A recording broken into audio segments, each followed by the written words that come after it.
Hey, sixth graders, it's Mr. Purkis. This is the first time in my life I'm trying to make a video.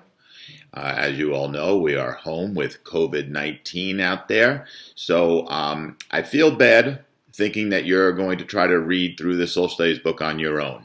So I'm going to try making some short videos where I read the book.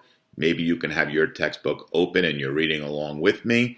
I might stop, might tell you a little bit about things that I know, and if this works, it might open up a whole new world to me. I'm already thinking about, maybe I can set up some ramps in my backyard and start jumping my bike around and make these some really exciting videos. So we are going to start today on page 266 in our social studies book, and this is lesson 8. Alexander and the Hellenistic world. I'm a little sad that I'm not actually doing this live with you because Alexander the Great is actually one of my heroes, and I love talking about him and his leadership ability. So I'm going to try to recreate that somewhat. We're going to keep this short today since it's my first one. Hopefully I can get some feedback from you guys, and we'll go from there. I just want to mention to you that I am wearing my pajama top today because East Quogue School is celebrating virtual pajama day today. So let's get going with Alexander and the Hellenistic world, page 266.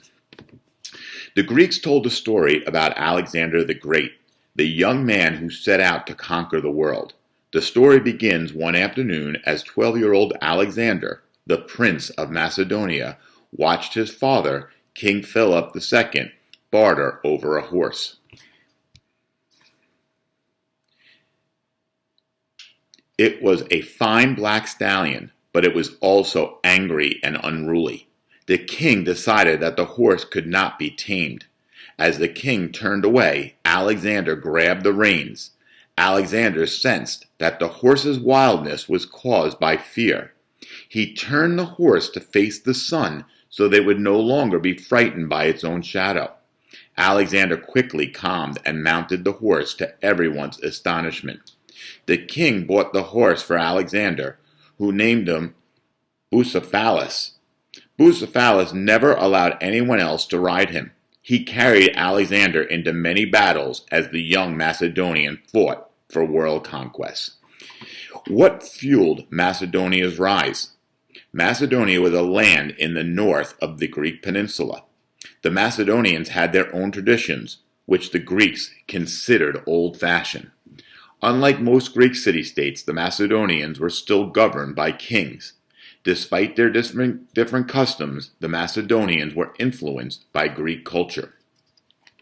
Philip of Macedonia.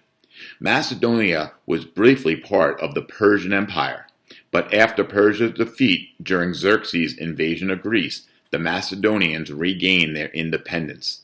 Their kingdom expanded over the lands north of Greece.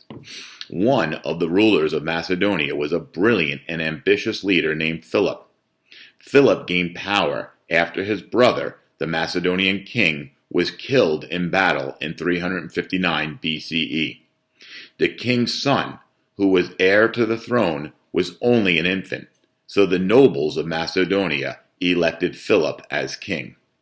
To strengthen his power, Philip built up a powerful army and developed new tactics. Like the Greeks, Philip organized his infantry into phalanxes. Then he armed each man with an 18-foot-long pike.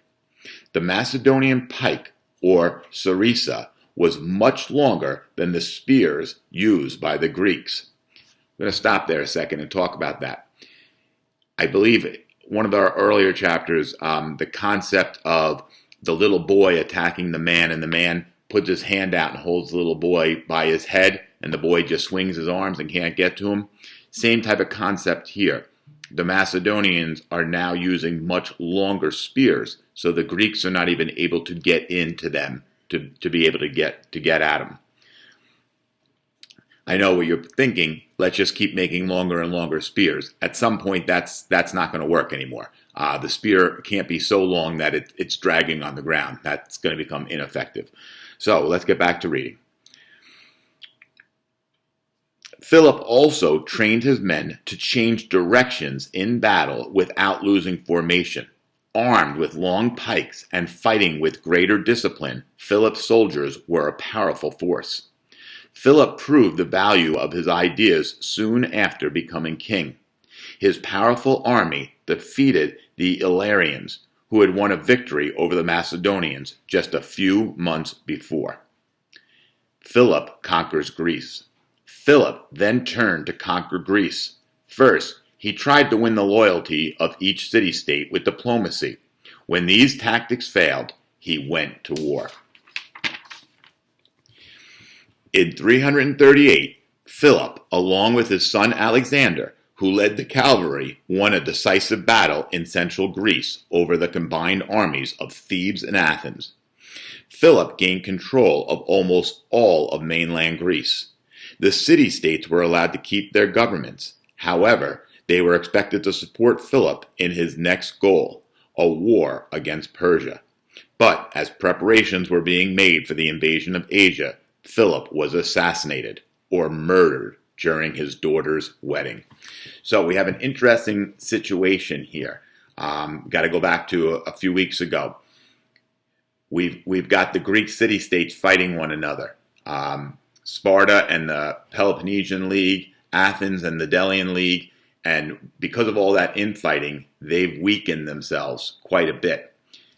Along comes Macedonia, who, while Greece is fighting amongst themselves, he's building this strong army. He ends up defeating Greece, taking over Greece. But we have a problem here. Some people don't like King Philip. So he is assassinated and he is killed before he can actually carry out his attack on Persia.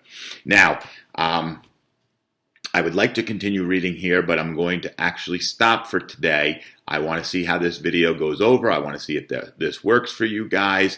If it does, I'm going to hope for some positive feedback, some negative feedback. Remember, first time I've ever made a video. So let's see what you guys think about it, and we're going to go from there. I'll talk to you later.